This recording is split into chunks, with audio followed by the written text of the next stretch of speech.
The Great Gatsby, Chapter 6, Section 3. Tom was evidently perturbed at Daisy's running around alone, for on the following Saturday night he came with her to Gatsby's party. Perhaps his presence gave the evening its peculiar quality of oppressiveness. It stands out in my memory from Gatsby's other parties that summer. There were the same people, or at least the same sort of people, the same profusion of champagne, the same many-colored, many-keyed commotion. But I felt an unpleasantness in the air, a pervading harshness that hadn't been there before.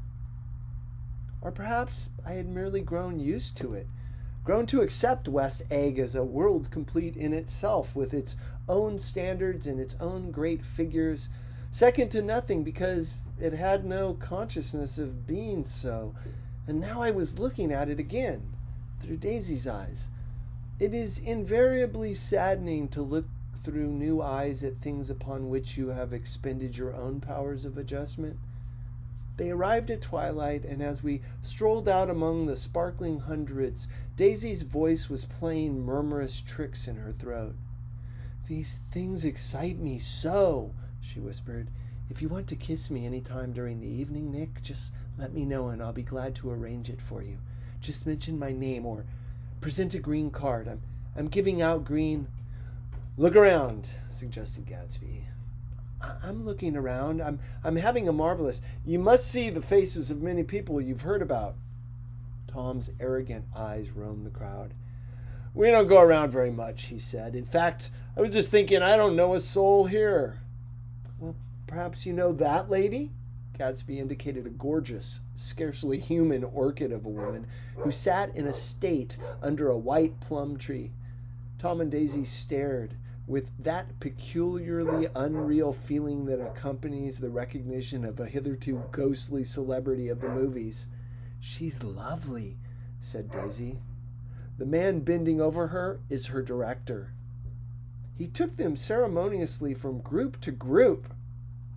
"Mrs. Buchanan and Mr. Buchanan." After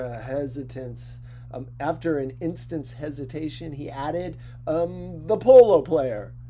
Oh, no," objected Tom quickly. "Not me." But evidently the sound of it pleased Gatsby, for Tom remained the polo player for the rest of the evening. "I've never met so many celebrities," Daisy exclaimed. I like that man. What was his name? With the sort of blue nose?" Gatsby identified him, adding that he was a small producer. "Well, I liked him anyhow." "I'd a little rather not be the polo player," said Tom pleasantly. I'd rather look at all these famous people in oblivion." Daisy and Gatsby danced. I remember being surprised by his graceful conservative foxtrot. I had never seen him dance before.